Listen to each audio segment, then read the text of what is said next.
apa? Jadi kan ada yang katanya ketika misalnya kena liurnya anjing gitu ya, harus dibasuh berapa kali. Di Jawa nggak ada yang gitu-gitu. Enggak. Kenapa? Perkaranya orang Jawa itu karena menganggap segala kehidupan itu adalah mulia. Mulia. Jadi atau sang pembuat. Sang pembuat itu sapa? Oh, takon aku. Dia jadi seperti itu sehingga sapa tak takoni gitu aja sekarang. Apakah dia membuat dirinya seperti itu sendiri? Iya. Mari kita rumitkan masalahnya. Mari kita. Loh iya tuh sekalian aja le mumet. Gitu loh. Supaya kita tidak menjadi hakim. Wong kita sendiri dihakimi nggak mau kok. Kenapa kita mau menjadi hakim? Iki kok malah jadi khotbah. Iya, benar. Loh, ya enggak? Kita menilai orang lain karena kita merasa lebih benar daripada orang yang kita nilai, toh? Ini kan mungkin orang tuanya merasa malu karena tidak sesuai umumnya gitu aja mungkin ya. Ya karena sudah terlanjur menjadi tatanan masyarakat paham. sekitar. Ya itu repot. Sama dengan orang tidak menikah gitu ya. Loh, saya bukan orang tuanya, tetapi saya adalah saudaranya yang mengalami seperti itu. Dan orang-orang tidak mau mengerti kan apa yang dialami oleh orang itu. Jiwanya dia seperti apa, nggak mau mengerti. Maunya hanya menilai, maunya hanya menghakimi. Tidak memberikan solusi. Solusinya adalah hanya peraturan. Kalau kamu tidak seperti ini, maka kamu berdosa. Kalau kamu... Ini kan, coba. Iya. Berarti tidak usah di treatment, tidak usah di hipnoterapi dong berarti mau. Atau misalnya dia pengen berubah, gitu gimana? Lah kalau dianya pengen kan beda ya. Tetapi kalau orang di luar dirinya yang menginginkan, ini kan, ini siapa? Iya. Lucu kan? Jadi kalau orangnya sendiri ada ketergerakan diri ke sana, ke arah yang sini atau arah yang sini, it's okay. Gitu. Karena semua wajar-wajar saja. Caranya gimana kalau menurut Romo sendiri, misalnya anak ini udah tergerak untuk pengen berubah begitu? Diajak penyadaran, diajak ngomong, diajak mengembangkan wawasan. Nih, kalau saya seperti itu. Selama ini bukan saya tidak melakukan itu, saya melakukan. Artinya ya dengan cara ya dia dicari, kamu memang seperti itu atau kamu ingin yang selain daripada itu, lalu kenapanya dan kenapanya. Di samping itu kan setiap orang kan punya energi ya, energi murninya lah, energi murninya diajak supaya dia bangun, supaya ajak dia untuk berluas. Oke. Rahayu Romo Bambang, saya mulai masuk ke pertanyaan teman-teman. Gimana pandangan dari spiritual Jawa atau Romo Bambang secara pribadi tentang istri yang suka gendaan, demenan, kelonan, bahkan berhubungan intim dengan laki-laki lain? Gimana, Mo? Bagi saya enggak apa-apa. Boleh. Asli boleh. Spiritual Jawa ya. Hitam dah. Iya. Oke. Nah, kayak misalnya gini, Mo. Ini sorry, saya bukan bermaksud untuk mengkomparasikan paham ajaran tertentu gitu ya. Ini si komeni boleh ya, salah orang konangan gitu. Gitu, di kesadaran kolektif belum lagi. Udah apa-apa. Gak apa-apa ya, Maya. Udah apa-apa, betul. Nggak apa-apa. Ini kan ada yang katanya ketika misalnya kena liurnya anjing gitu ya, harus dibasuh berapa kali. Di Jawa nggak ada yang gitu-gitu? Enggak. Kenapa? Perkaranya orang Jawa itu karena menganggap segala kehidupan itu adalah mulia. Mulia. Jadi apa sih perkaranya? Gitulah. Karena di dalam diri orang Jawa yang sudah mulai menyadari itu, dia tuh ketika menerima sesuatu peristiwa, berarti itu kan sudah menjadi siklusnya, menjadi bagian daripada perjalanan hidupnya. Kenapa harus menjadi berperkara dengan itu? Gitu. Jadi tidak ada. Pernah nggak berpikir kritis, ini kok diginiin binatang ini karena faktor apa gitu? Pernah nggak Romo Bambang terus nyimpulkan sendiri, oh kayaknya karena faktor ini deh gitu? Di Jawa itu ya, kabeh ki iso ditembung, Mas. Segala sesuatu bisa diajak komunikasi. Jadi kalau ada perkara itu ya diajak komunikasi. Bahkan pun jikalau diketahui ada penyakit ini karena ini, nah itu kan kehidupan toh. Virus itu kan kehidupan. Lah virusnya kan bisa jak omongan, Mas. Bagi wong Jawa lho. Nek gelem jak rembukan rukunan. Sing ngejak padu ya wis diladeni padu. Artinya ketika virus masuk dalam diri dan bergumul di dalam diri, dilayani. Arahnya ke sana toh. Bener enggak? Oh, mungkin karena ini virus rabies dan segala macam. Intinya ngono toh. Iya. Ning opo iya sing ditanyakan tadi ke arah situ kan bersayap toh. Nah saya juga pakai sayap yang lebih lebar saja. Nah saya coba flashback sebentar terkait dengan jawaban Romo terkait dengan ora popo sementing ora konangan tadi. Apakah itu juga bisa digeneralisir pada pejabat-pejabat kita yang dia korupsi, Mo? Beda nggak konteksnya? Apakah parameternya itu, kalau korupsi kan jelas ada yang dirugikan. Nah yang tadi itu barangkali juga ada yang merasa dirugikan. Cuman kan ora konangan, tadi Romo jawabannya kan ora konangan. Nah bisa nggak digeneralisir ke pejabat yang korup? Tindakan setiap orang itu sudah terbentuk oleh daya dorong. Entah itu korupsi, entah itu yang namanya selingkuh, entah apapun yang lain-lainnya, itu kan sudah ada daya dorong, ya kan? Nah, ini dikaitkan dengan pejabat. Oke, sasarannya mau apapun, tidak terlalu penting buat saya. Tapi begini, yang memilih pejabat itu siapa? Adalah orang-orang itu sendiri. Bukan sebuah kebetulan ketika pejabat duduk di situ, tanpa adanya suatu proses. Dan ketika dia itu korupsi, sebenarnya orang sekitarnya sudah tahu bahwa itu wataknya seperti itu. Tetapi karena ada kepentingan-kepentingan lain yang bisa berkendaraan itu, ya kan, dilakukanlah itu. Sama. Banyak pertanyaan mengenai perselingkuhan dan segala macam. Ingin legitimasi tertentu. Nah, kalau ingin legitimasi, saya sebagai wong Jawa melegitimasi boleh. Yang dibutuhkan sebenarnya kan legitimasi.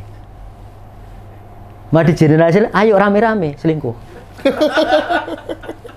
Tidak peduli itu pejabat atau bukan. Pejabat hanya kedudukan, tetapi kebutuhan setiap orang itu ada kemiripan. Enggak, antara korupsi dengan selingkuhnya tadi gimana? Artinya kan semuanya oke-oke saja gitu lah. Mau korupsi silahkan, mau mencuri silahkan. Selama punya kesempatan dan tidak ketahuan.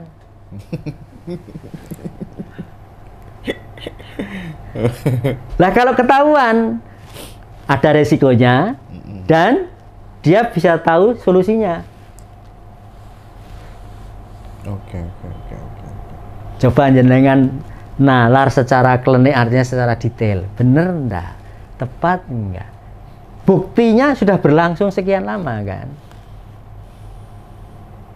Korupsi ditangkap, bisa lepas, korupsi lagi, bisa dicalonkan jadi pejabat lagi. Gimana? Yang menghendaki siapa itu? Kepentingan kan? Iya. Daya dorong orang-orang yang kepentingan. Dan lucunya orang-orang kebanyakan ini jangan milih itu yang itu lagi, nanti gini. Ketika nanti dikasih duit, ya milih lagi. Iya. Berarti kan kepentingan. Nah. Muter sing ruwet sapa? Ya ruwet kabeh. Oh itu produknya. Produknya diri kita bersama-sama itu. Ngapa dadak sok-sokan apa? Tapi juga nggak apa-apa, sah-sah sok-sokan Bapak itu sok suci sok. Nah, boleh, nggak apa-apa itu sah. Terkait reinkarnasi, ini saya masuk pertanyaan-pertanyaan terakhir. Pak Dodi mau tanya toh? Oke. Terkait reinkarnasi, apakah ingatan atau memori kehidupan masa lalu bisa terbawa sampai ke kehidupan sekarang? Contoh, seperti bayi itu terkadang ketawa-ketawa sendiri. Apa ada hubungannya dengan ingatan masa lalunya? Itu pertanyaannya, Mo. Oke, saya akan jawab secara konsisten. Oke. Artinya begini.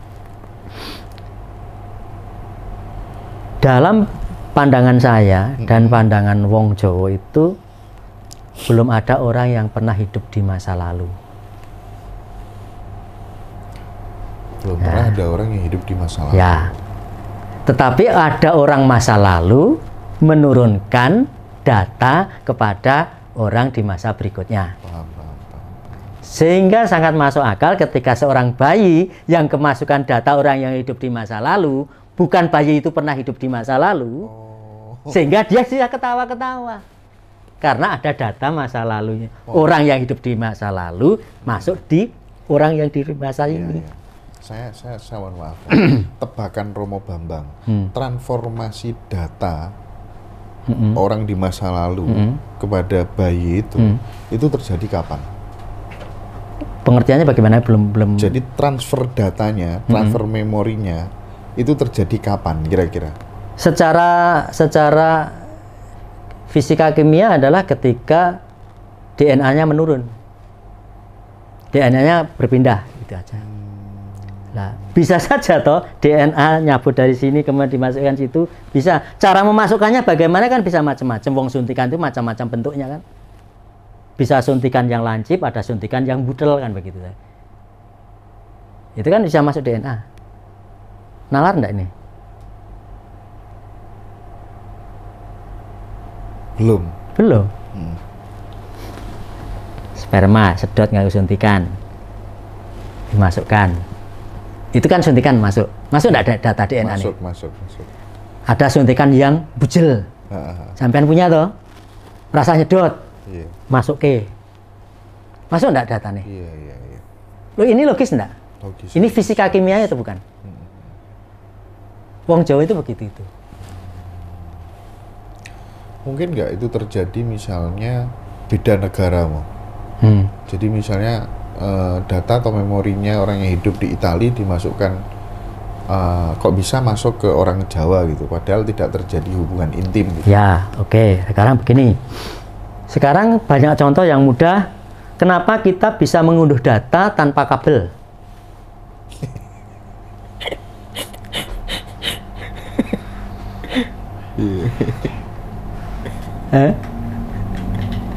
Bisa? Iya, bisa. Nah, sama. Jadi data nirkabel sebelum adanya teknologi ini, toh teknologi semesta raya ini kan sudah ada. Iya. Tuh. Oke. Jadi bisa saja ketika bisa saja, ya, Ma. disengaja atau tanpa disengaja terdownload kepada seseorang tertentu.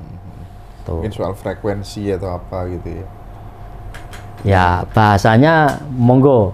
Yang jelas banyak data yang bisa terdownload nirkabel.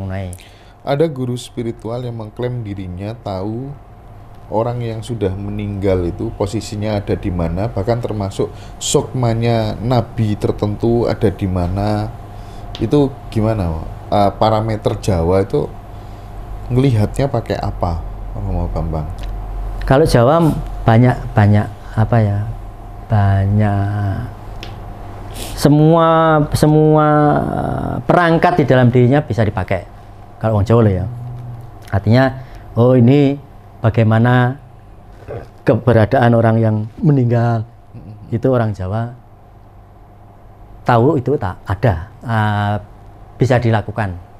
Itu membacanya pakai apa? Energi atau apa kira-kira? Atau bentuknya apa itu? Arwah, sukma atau apa itu? Kalau semulanya sih orang Jawa itu getaran. Ya, getaran. Baru nanti bisa berkembang meluas pada bentuk cahayanya, kemudian dari cahaya kan menjadi gatra, meskipun gatra di dimensi yang berbeda. Oke, nah sekarang gini, kan kita kadang dalam ini beragama aja ya, kita kan disuruh ibadah sama ya guru-guru kita, sama tokoh-tokoh panutan kita gitu ya.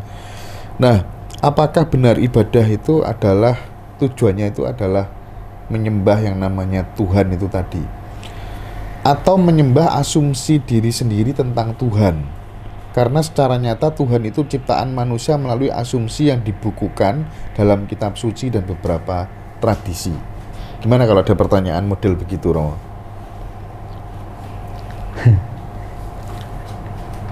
Pertanyaannya memang ya unik ya, kalau menurut saya seperti itu. Tapi gini, kalau bagi wong Jawa, agama ya ageman ini sandangan ini pakaian. Jadi kalau pakaian ya terserah seleranya yang mau pakai. Tapi mesti setiap sikap kan ada risiko. Ada orang suka pakai hitam, yang lain tidak suka, kan risiko itu. Cocok pakai putih, yang lain nggak cocok. Nah ini kan ageman. Tetapi bagi wong Jawa, ageman hanyalah ageman, rusak. Ageman bisa rusak. Yang bagus adalah yang diagemi, langgeng. Nah itu yang dipakai. Jadi kalau wong Jawa, gue disuruh manembah begini, ya oke lah, rak popo, sak karepmu. Tetapi yang diagemi, aku duwe cara dhewe. Karena wong Jawa gampangane wegah rame, wegah gegeran, nggak mau enggan untuk berseteru. Ya sudahlah. Sing digoleki tentrem ya. Ya, itu aja kalau wong Jawa. Jadi malah nyatanya ketekan agama apa saja ya sudah, agama paling baik, semua dikatakan paling baik, sampai bahasanya sendiri, kosakatanya sendiri melesek, hilang. Terima.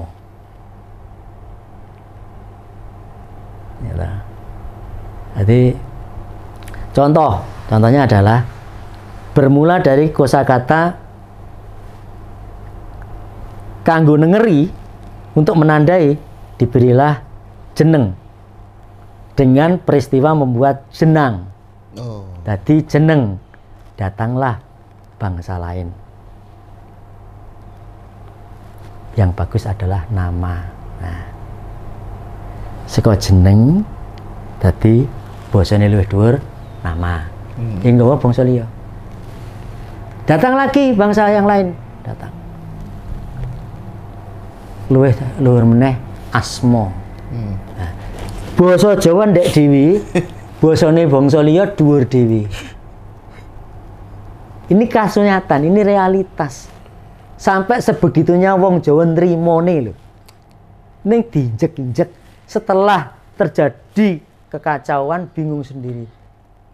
Sampai dikatakan tuan rumah menjadi tamu di rumahnya sendiri. Lah salah sendiri. Kenapa mau begitu? Kalau mau begitu ya sudah, terus diterima saja. Kalau nggak mau ya ungkapkan. Nah, saya termasuk yang menerima atau tidak? Sebagian menerima, sebagian tidak saya. Jadi saya tetap ngomongkan bahwa tidak ada bahasa yang lebih tinggi dari bahasa yang lain. Semua bahasa setara. Sama. Ora ono kromo halus, kromo inggil, kromo dongso, dan kromo bakul sate. Oke, untuk menutup dialog kita malam hari ini, saya akan tanya ke Romo tentang sebenarnya yang disebut melampaui dualitas itu apa dan caranya bagaimana? Melampaui dualitas adalah pernah ada di situ namun tidak tinggal di situ. Pernah ada di situ namun tidak tetap tinggal di situ. Di mana? Di dualitas. Dualitas itu apa? Mengenai dua sisi, yang baik itu siang, malam, baik buruk, itu kan dualitas semua wata-wata. Semua rawa bineda kan bahasane Sanskrit kan ngono to. Sidik-sidik mau fotokopi. Rawa bineda. Jadi itu aja. Itu ada. Tetapi ketika orang berpusar di situ, dia kan bingung menentukan harus bagaimana. Tapi ketika dia sudah melampaui itu kan enak-enak saja. Ono lanang ono wadon. Lah sik banci piye? Ya ora apa-apa. Kan wis ora di situ lagi. Iya. Karena memang nyatanya ada itu. Oh, oke. Paham. Udah tak perkara lagi kan? Ya. Nah, itu berarti sudah melampaui itu. Indah sekali kalau kita bisa melampaui dualitas seperti itu ya, Moy. Iya, kalau yang saya rasakan enak. Enak. Gimana Pak Dodi? Roma Bambang Pak Dodi. Keren Pak Dodi. Mantap ya. Mantapnya gimana? Waduh, kaya apa? Kaya pecel istimewa. Iya. Jogja deh ya. Nah, mulanya Mas Bimo seneng ya Jogja istimewa. Roma Bambang, terima kasih banyak ya atas waktu dan kesempatannya. Meskipun ada acara keluarga tapi disempatkan. Mohon maaf. Sama-sama, yang jelaskan wong Jawa ki bebarengan urip. Yang enak. Jangan lupa ya teman-teman, silakan join ke YouTube-nya Roma Bambang Sikung Gemblung. Kalau yang channel TikTok-nya nggak tahu sudah dibikin apa belum ya. Saya berharap segera dibuat lah, biar Romo bisa live tiap malam. Karena sekarang eranya ini menggetarkan lewat TikTok gitu mau. Ya, kayaknya Romo Bambang mudah-mudahan. Di TikToknya apa Mas Indra lo tanya mau? Belum Iya, bikin. Romo yang anjen males kon gawe ngono-ngono. Buatkan Mas Dika. Oke, makasih banyak Romo. Nggih, sami-sami karayu.